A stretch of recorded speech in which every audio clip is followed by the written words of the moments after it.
O atual prefeito Bruno Covas, do PSDB, e o candidato do PSOL, Guilherme Boulos, farão o segundo turno nessa disputa pelo comando de São Paulo. Covas obteve 32,85% dos votos válidos contra 20,24% de Boulos. Portanto, tem aí pouco mais de 12 pontos de vantagem o Covas sobre o Boulos. Márcio França, do PSB, ficou em terceiro lugar com 13,65% e o Celso Russomano, apoiado pelo Jair Bolsonaro, do Republicanos, em quarto com 10,5% dos votos. O candidato do Patriotas, Arthur Duval, Mamãe Falei, ficou logo atrás em quinto com 9,78% dos votos, o que está sendo comemorado pelo Movimento Brasil Livre, o MBL, nas redes sociais. À frente de Gilmar Tato, do PT, com 8,55% dos votos. Esse registrou o pior resultado da história do partido em São Paulo. Então é o que você estava dizendo, né, Mário? O PSOL acabou sendo, nesse momento, por incrível que pareça,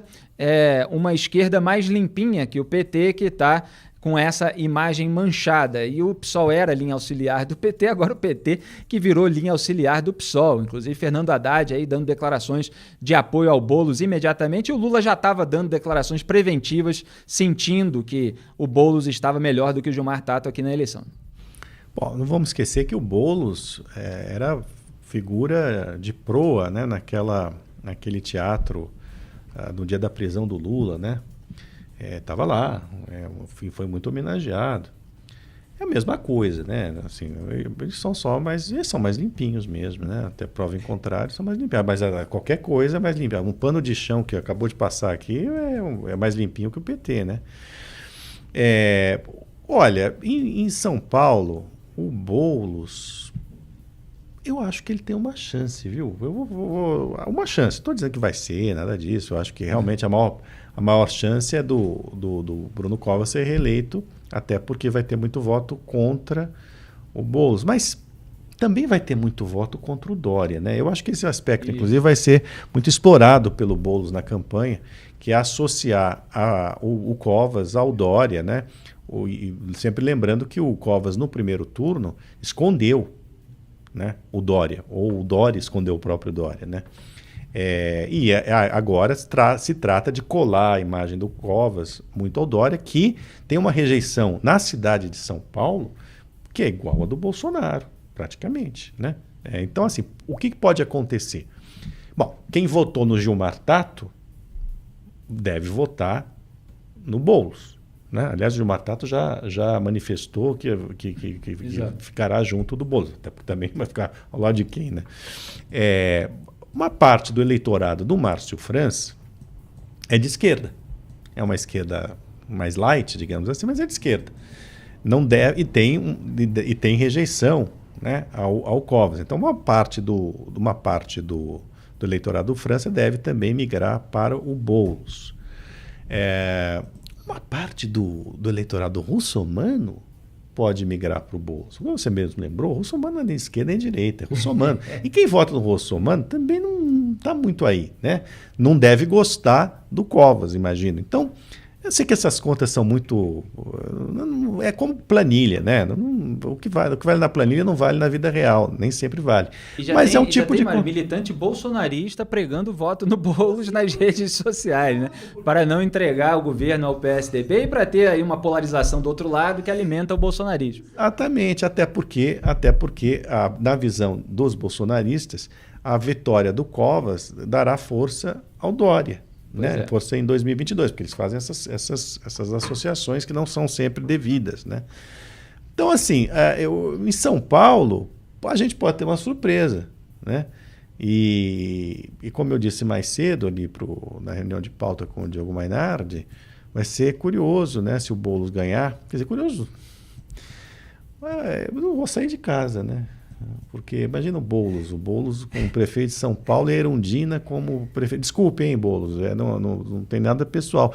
Mas é que vai governar com o quê? Com palavra de ordem, de revolução, com movimento sem teto. Não estou tirando a legitimidade aqui das pessoas que não precisam de um teto e tudo mais, se vêem obrigadas aí a adotar atitudes extremas. Mas É uma Você loucura, não né? caiu no conto do Boulos Paz e Amor? Porque você sabe, Mário, existem os candidatos e existe todo um discurso de campanha. Às vezes esse discurso de campanha é preparado também nos anos anteriores. E o Boulos, de fato, qualquer um tem a liberdade total de fazer o juízo sobre o que ele é. Eu estou falando aqui sobre o discurso, sobre aquilo que ele tentou vender, como ele posou durante a campanha. Ele vem fazendo um trabalho de se tornar mais light, como o Lula fez depois que ficou sob a gestão ali do marketing do Duda Mendonça. Então ele tentou isolar aquela imagem de que ele é um invasor de propriedades alheias, etc., e se tornar uma esquerda mais digerível ali para o pessoal mais até o centro, até a centro-esquerda, pelo menos. Já até o PSDB aqui em São Paulo tradicionalmente, o PSDB é tradicionalmente um partido de centro-esquerda, mas é sempre colocado como uma direita por esse pessoal do PT, do PSOL, etc. Agora, Mário, então eu te pergunto, você acreditou no Boulos Paz e Amor ou ali dentro ainda mora um radical? Cara, o Boulos é aquele professor de cursinho legal, bem articulado, que fala um monte de lugares comuns, né? Mas que você vai tomar uma cerveja com ele e você acha ele o máximo, super legal, super bacana. E, no entanto, então, assim, eu não acredito em nada, né? Não sei se você sabe disso, eu não acredito em porcaria nenhuma, né, relacionada à política, né? Eu acho todos uns salafrários, né? Uns mal intencionados, Não estou criminalizando a política, não. Estou só fazendo um julgamento um pouco severo, mas é o julgamento que eu tenho desde que eu conheço e lido com essa gente. O Boulos, o que mais me preocupa no Boulos não é o discurso dele, que não é o melhor discurso, né? Mas é que, de fato, você fica pensando numa administração Boulos. O que vai ser uma administração Boulos? Eu acho que ele vai ter que recorrer ao PT, né? Em termos de quadros administrativos e tudo mais. O PT nunca foi a melhor coisa que aconteceu na cidade de São Paulo, né? Veja pela Luiza Erundina e pelo Haddad.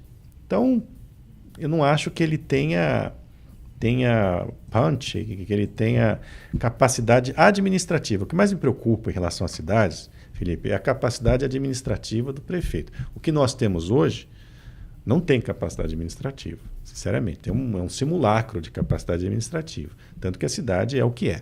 Aliás, há muitos anos, né? Desde sempre a cidade é o que é. Mas, no caso do Boulos, o despreparo me parece mais evidente. Aqui não se trata de fazer campanha eleitoral, porque também eu acho a opção uma porcaria, né? Mas, assim, volto a dizer, o que mais me preocupa não é tanto o discurso, é a capacidade de gestão. Aliás, eu estava levantando uns dados aqui, Mário, sobre São Paulo, e é o seguinte, tem o Bruno Covas, ele é bom lembrar, sancionou a reforma da Previdência em 2018, a alíquota básica de contribuição dos servidores passou de 11% para 14%, até o Márcio França chegou a questionar isso em debate. Isso não afetou profundamente a votação do Bruno Covas, portanto acabou aí em primeiro lugar nesse primeiro turno.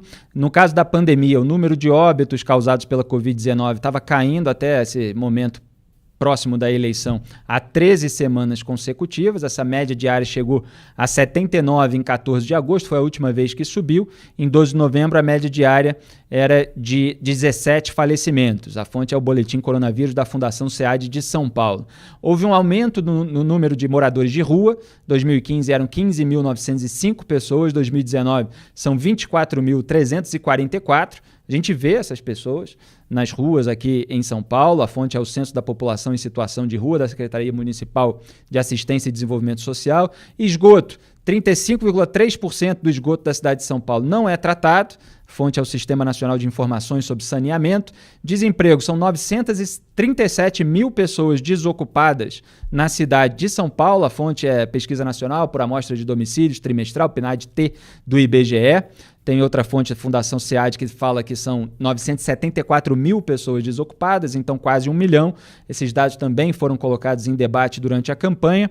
Tem o caso dos corredores de ônibus, o Guilherme Boulos usou isso contra o Bruno Covas, dizendo que no começo da gestão Dória-Covas se previa a construção de 72 quilômetros de corredores exclusivos de ônibus, e depois da saída do Dória, foi a alegação do Bruno Covas, ele apresentou uma revisão programática, reduzindo essa meta para apenas 9,4 quilômetros, e o programa original do Dória acabou excluído do site. Então esses são alguns dados a respeito da cidade mesmo, que estão ainda em debate durante a campanha e vão voltar Algo chama sua atenção nesse quadro, Mário? São Paulo... Você preocupado em tapar buraco aí da cidade? Paulo, obviamente, como o maior centro econômico, financeiro do país, é o primeiro a sofrer o impacto de uma crise, né? Então, nunca foi grande coisa, né, a situação social em São Paulo. Mas quando você tem uma crise do porte como essa causada pelo coronavírus, obviamente, São Paulo é a primeira cidade a sentir todo o peso, né, dessa catástrofe. Olha, a gestão da pandemia em São Paulo, na cidade e no estado, ela só é considerada boa porque no resto do Brasil foi uma porcaria sem tamanho, né? Se São Paulo fosse um país, seria um dos países mais atingidos e que pior lidaram com a pandemia. Porque essa quarentena aqui não foi uma quarentena suficiente. Hoje você sai na rua, você vê todo mundo desrespeitando a lei, né? Basta ver os restaurantes, os bares, né? Mesmo os locais de trabalho, as pessoas estão usando cada vez menos máscara. Até eu, né? Que antes usava máscara, que estou sem máscara, não devia estar. Mas enfim, estou brincando. É óbvio, né, que a gestão também não foi boa. É que se diferenciou pelo discurso, né? Enquanto se fazia tudo errado em São Paulo, o discurso, no entanto, era certo e continua sendo certo. No Brasil não, né? No resto do Brasil, principalmente em relação ao governo federal, foi tudo sempre errado e o discurso também errado, né? Em uma boa parte das regiões brasileiras. As perspectivas não são grande coisa. Mais uma vez, Felipe, o que nós vamos esperar aqui, nós temos que contar, é com uma recuperação da sociedade, né, das empresas, né, depois passado esse pesadelo, né, mas não podemos contar com grande ajuda governamental positiva, proativa, diminuição do Estado, preocupação de fato com os aspectos urbanos e não, é melhor a gente esquecer isso, viu? Não vai ser tão cedo, não. Eu só, antes de passar a falar rapidamente do Rio de Janeiro, só não posso deixar de registrar a cereja do bolo da comicidade dessa campanha do Russomano, é que o marqueteiro dele, o Elcinho Moco, que foi pego emprestado ali do Temer, né, Mário? Ele disse para o jornal o Globo, aspas, Russomano assumiu o padrinho, referindo-se a Jair Bolsonaro, e pagou o preço. Como Gilmar Tato também assumiu, se referindo ao Lula, e pagou também. Já o Bruno Covas não assumiu o João Dória e não pagou o preço. Então essa foi a declaração do Elcinho Moco, marqueteiro do Celso Russomano, culpando na prática o desgaste do Jair Bolsonaro pela derrota do Russomano. É claro que não foi só isso, o Russomano é esse camaleão e sempre que abre a boca acaba tendo também um desgaste nas pesquisas. Dessa vez falou aquele negócio do banho, né, em relação à doença também, já falou questão de tarifa, que atrapalhou numa campanha anterior. Então, o Russomano sempre dá também declarações polêmicas que acabam fazendo com que ele perca eleitores. O Russomano é uma espécie, assim, uma espécie de Marina Silva, né? De 4 em 4 anos ele surge, né, como candidato. Estou aqui comparando a Marina Silva no discurso, nada disso. Mas tem esses fenômenos do Brasil, né, que é o candidato profissional. O Russomano é um candidato profissional a um cargo majoritário.